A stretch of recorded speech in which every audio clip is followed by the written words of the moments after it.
여러분들 솔직히 재테크 해야 되는 건 알겠는데 어디서부터 어떻게 해야 될지 모르는 거 아닌가요?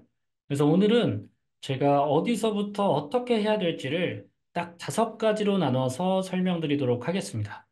이 5가지를 다 하고 계시다면 재테크 세팅은 끝나신 거고요. 만약에 이 5가지 중에 3가지 이상 안 하고 있다면 여러분들이 꼭 도움받으셨으면 좋겠습니다. 바로 시작을 해보도록 할게요. 네, 첫 번째는 바로 증권계좌 개설입니다. 사실 코로나 이후로 증권계좌가 없으신 분들은 많지 않은데요. 이 증권계좌라는 것도 이제 6가지 정도의 계좌로 나눠져 있다 보니까 여러분들이 좀 헷갈리시거나 처음 입문하시는 분들 입장에서는 어떤 계좌를 어떻게 활용해야 하는지에 대해서 헷갈리시는 분들이 계신 것 같습니다. 그래서 제가 꼭 필요한 계좌 3가지와 그중에서 2가지 계좌를 어떻게 사용하면 좋은지에 대해서 말씀을 드리려고 합니다. 우리가 보통 증권 계좌를 만들게 되면 이 3가지의 계좌를 만들게 됩니다. 첫 번째로는 주식 거래 계좌, 두 번째로는 CMA 계좌, 세 번째로는 ISA 계좌라고 하는 이 3가지 계좌를 만드시게 됩니다. 우리가 흔히 주식 거래는 종합위탁 계좌라고는 부르는데 사실 그런 단어까지 아실 필요는 없을 것 같고 일반적으로 주식, 펀드, ETF, 해외 주식 이런 거가 가능한 계좌라고 보시면 될 것 같아요. 이런 계좌는 사실 다 아시는데 CMA라던가 ISA 계좌 들어는 봤는데 정확히 어떻게 쓰면 효율적인지를 모르시는 분들이 계신 것 같아요. 그래서 오늘 제가 CMA와 ISA 계좌에 대해서 조금 설명을 드려보도록 하겠습니다. CMA 계좌란 건 특별한 게 아닙니다. CMA 계좌는 우리가 흔히 은행에서 쓰는 입출금 통장 계좌라고 생각하시면 됩니다. 우리 월급을 받거나 생활비를 쓰는 혹은 체크카드가 달려있는 통장을 입출금 통장이라고 부르죠. 그것처럼 증권사에서도 똑같이 입출금 통장을 만든 게 CMA라고 보시면 됩니다. 원하시면 체크카드도 만들 수 있고 언제든지 뺄 수 있고 언제든지 다시 돈을 넣을 수도 있습니다. 그럼 뭐가 다른 거냐? 주는 이자가 다릅니다. 여러분들이 흔히 쓰는 수시 입출금 통장은 연회 이자가 0.1%이거나 제로입니다. 그런데 CMA 같은 경우에는 KB증권 기준으로 연회 2.4%를 줍니다. 그것뿐더러 연회 2.4를 우리가 흔히 하는 적금이나 예금처럼 1년, 2년, 3년 이렇게 만기 때 받는 게 아니고요. 이자가 하루마다 들어오게 됩니다. 그래서 내가 잠시 현금을 넣어두고 싶거나 비상금 통장으로 활용할 만한 계좌 중에는 CMA 계좌가 가장 효과적이고 이자를 많이 받으실 수 있습니다. 요즘은 은행에서 세이프박스라던가 이런 말로 비슷한 표현들이 많은데 개인적으로는 증권사의 CMA가 은행의 이자보다 많이 줄 수밖에 없기 때문에 저는 CMA를 조금 더 추천하는 편입니다. 보통 이런 CMA는 4가지로 나눠지는데요. 이 4가지 중에서 MMW라던가 MMF는 사실 아실 필요가 없는 CMA 계좌고요. 보통 증권사마다 다르지만 RP형 혹은 발행어음을 가지고 있을 겁니다. 그래서 RP형 CMA 계좌를 미는 증권사면 RP형으로 되어 있으실 거고요. 발행어음을 미는 증권회사라면 발행어음으로 CMA 계좌가 만들어지셨을 거예요. 특징은 뭐냐면 RP형 같은 경우에는 31일 단위로 재투자가 되고 있고 즉 이자가 한 달마다 들어옵니다. 발행어음 같은 경우에는 1일 단위 재투자이기 때문에 하루마다 이자가 들어오게 되겠죠. 그래서 제일 좋은 거는 이자를 많이 주는 거를 선택하시면 되고 원금은 보통 증권사가 망할 경우는 못 받으실 수 있지만 내가 100만 원을 투자했을 때 99만 원으로 된다던가 이런 원금 손해는 존재할 수 없습니다. 그래서 여러분들이 혹시나 안전하게 매일 이자를 받고 싶다고 하시면 발행어음형 혹은 RP형이라는 CMA를 만들어 가지고 비상금으로 활용하시는 걸 추천을 드립니다. 혹시나 질문이 있으시면 아래 제가 링크를 걸어 놨으니까 거기에 궁금한 부분들을 물어봐 주시면 될 것 같습니다. 네, 두 번째로는 ISA 계좌입니다. 최근에 가장 핫한 계좌이기도 한데 자세한 ISA에 대한 내용은 제가 위에 링크로 걸어 놨으니까 그 링크를 타고 궁금하신 부분들을 해결하시면 될 것 같고요. 여기서는 짧게만 좀 설명을 드리도록 하겠습니다. ISA라고 하는 거는 기본적으로 중개형 ISA만 뜻하는 거고요. 가끔 은행에서 신탁형으로 만드신 분들이 있는데 증권사의 중개형 ISA를 만드시는 거를 적극 권장을 드립니다. 그러면 ISA는 왜 만드냐면 우리가 최소 3년 정도 투자한다고 가정을 했을 때 수익금 200만 원까지는 전액 비과세 처리를 받으실 수 있고요. 설사 200만 원을 넘는다 하더라도 원래는 15.4%의 이자소득세를 받는 반면에 9.9%의 과세를 적용받기 때문에 일반적인 투자 수익이 났을 때 ISA 계좌가 월등히 유리할 수 있습니다. 그런데 가장 중요한 점은 뭐냐면 ISA라고 하는 계좌에서 투자하는 것과 우리가 흔히 아는 일반 계좌에서 투자하는 게 뭐가 다르냐? 이걸 아는 게 이제 굉장히 중요합니다. 일반 계좌에서는 여러분들이 만약에 삼성전자라는 주식을 샀을 때 10만 원에 사서 20만 원에 팔면 10만 원의 차익이 생기시죠? 그러면 그거에 대해서 세금을 얼마 내게 될까요? 맞습니다. 기본적으로 모두 전액 비과세 처리를 받습니다. 그럼 ISA 계좌에서 삼성전자를 10만 원에 사서 20만 원에 팔게 되면요. 이것도 전액 비과세입니다. 그럼 차이점이 뭐죠? ISA와 일반 계좌가 똑같은 세금 혜택을 받게 되잖아요. 여기서 다른 점은 뭐냐면, 기본적으로 삼성전자를 매매 차익을 통해서 수익을 얻으실 수도 있지만, 갖고 있으시다 보면 배당이라고 하는 걸 받으실 수 있죠.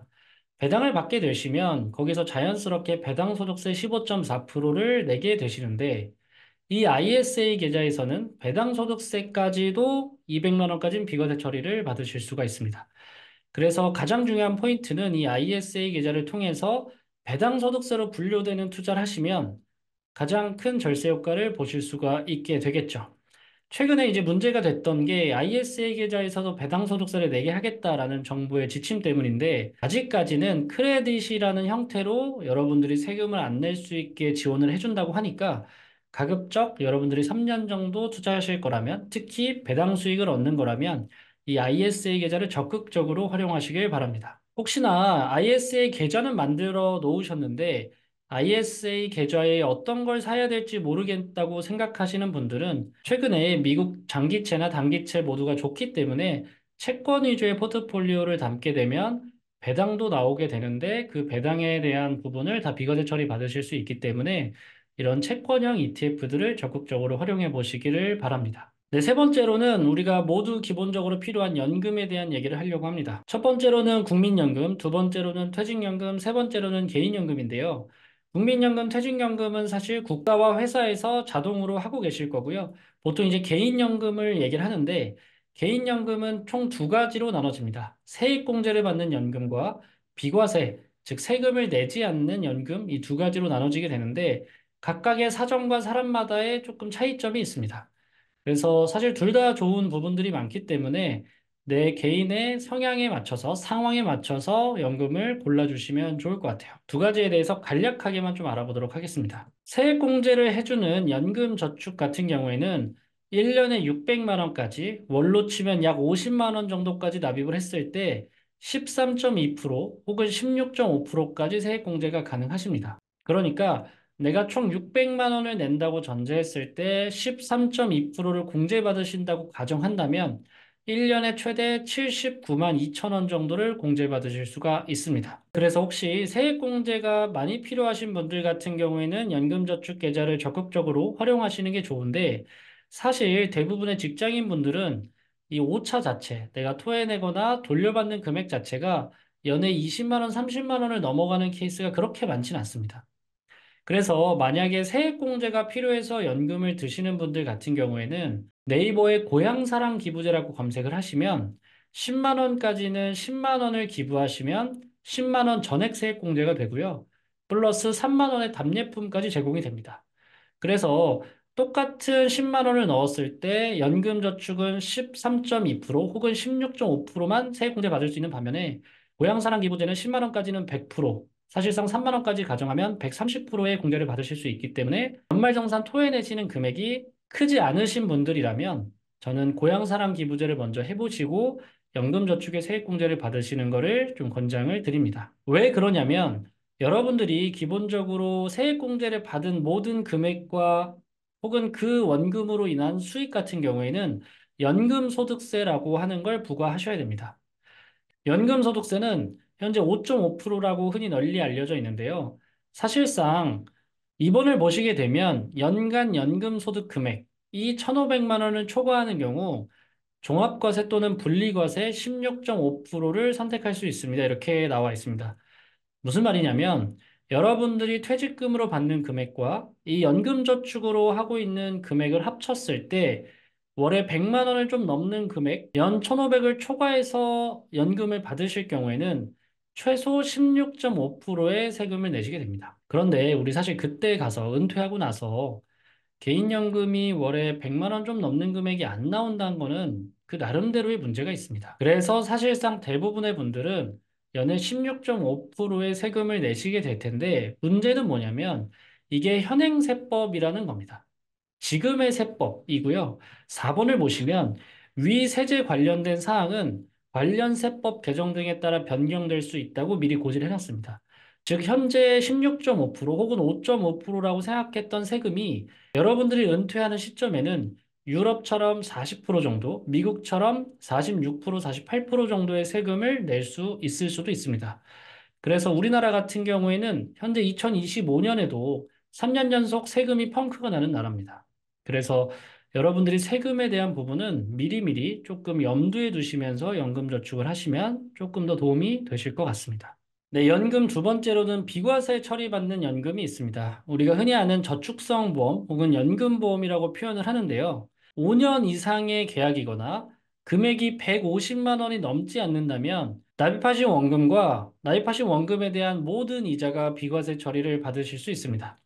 그래서 연말정산이 급하지 않으시거나 기본적으로 비과세를 좀 더 받고 싶다고 하시는 분들은 연금보험의 형태로 하시게 되면 소득세법 시행령 제25조 2항에 따라서 여러분들의 모든 수익이 비과세 처리 받으실 수 있기 때문에 그런 부분도 적극적으로 활용하시기를 바랍니다. 연금저축과 조금 다른 점이 있다면 연금보험 같은 경우에는 세금에 대해서 소급 적용하지 않습니다. 즉, 예전에 비과세를 가입하신 분들은 월납이 150 이런 한도 자체가 없었습니다. 그래서 미리 비과세에 대한 제재가 없을 때 가입해 놓으시는 게 당연히 유리하실 겁니다. 네, 네 번째는 우리가 흔히 아는 보험입니다. 보험 같은 경우에는 흔히 우리가 실비보험 이런 것들을 얘기를 하시는데 크게 세 가지 정도로만 얘기 드리고 간단한 팁만 드리고 넘어가도록 하겠습니다. 네, 첫 번째로는 실비보험, 흔히 실손보험이라고 하는 게 있는지 확인하시면 되고요. 두 번째로는 우리나라에서 가장 많이 사망하고 가장 많이 걸리는 질병 3개, 암, 뇌혈관 질환, 심혈관 질환에 대한 진단비입니다. 이 진단비는 내가 아파서 1년, 2년 투병 생활을 할 때 치료비 목적도 있겠지만 내가 일을 하지 못하기 때문에 그 기간에 생활비 목적으로 받기 위함입니다. 그래서 금액의 적당함은 최소 1년의 연봉 정도는 나올 수 있게 세팅을 해놓는 게 중요하고요. 만약에 보험료가 부담되시는 금액이거나 나이라면 그 금액의 절반 정도를 받으실 수 있게 세팅해 놓는 게 제일 좋습니다. 마지막으로 제일 많이 간과하시는 게 수술비인데요. 사실 실비보험은 내가 진짜 아파야만 나오는 거고요. 암내심은 너무 큰 질환이라 내가 직접적으로 받기에 오래 걸리실 수가 있어요. 근데 질병수술비 같은 경우에는 사실 여러분들이 조금만 아프셔도 받을 수 있는 항목이 굉장히 많습니다. 특히 우리 대장에서 용종되거나 이런 부분들은 굉장히 잦은 일 중에 하나인데 용종을 떼는 것도 수술비로 포함하기 때문에 저도 그렇고 제 고객분들은 보통 건강검진을 해서 용종을 떼게 되면 100만 원 정도씩은 충분히 타실 수 있는 상황이 만들어집니다. 그래서 여러분들 수술비 항목이 없는지 있는지 그런 것들 점검해 보실 필요가 있고요. 사실 보험은 말하는 사람마다 다르고 소비자분들의 피해도 많은 부분이어서 헷갈리실 수가 있습니다. 그래서 가급적 뭐 뱅크샐러드라던가 토스라던가 이런 곳에서 보험에 대한 상담을 무료로 해주고 있습니다. 보험 가입 권유가 거의 없기 때문에 여러분들이 좀 더 견적을 내보거나 공부하는 용도로 활용해 보셔도 좋을 것 같습니다. 네, 마지막으로는 주택 청약입니다. 주택 청약 같은 경우에도 많은 분들이 사실 하고 계신데 어떻게 해야 하는지 혹은 얼마의 금액을 넣어야 하는지는 정확하게 모르실 수가 있습니다. 그래서 제가 오늘 좀 깔끔하게 정리를 해드리도록 할게요. 일단 주택 청약은 가장 최소 납입 금액은 2만 원부터 인정 금액이라고 보시면 될 것 같고 최대 50만 원까지 넣을 수 있지만 50만 원까지 넣으시는 분들은 많지 않다고 보시면 될 것 같습니다. 사실 이번 년이 시작되기 전까지는 금액이 딱 정해져 있었죠. 월에 10만 원만 내면 청약 인정 금액의 최대 금액이었기 때문에 10만 원만 납입하셨으면 됐는데 이번 년 들어서부터 월에 25만 원까지, 즉 1년에 300만 원까지 납입이 최대 인정 금액이 바뀌었기 때문에 그런 부분에서 고민이 되시는 분들이 많을 겁니다. 제 개인적인 의견을 좀 드리자면 월에 25만 원이면 1년에 300만 원, 곱하기 10년이면 3천만 원인데 여러분들이 청약이 당첨되기 전까지 이 3천만 원을 못 쓴다는 건 사회초년생 입장에서 굉장히 큰 페널티이기도 합니다. 그래서 저는 10만 원을 만약에 계속 납입하고 계시다면 10만 원도 나쁘지 않다고 생각하고요.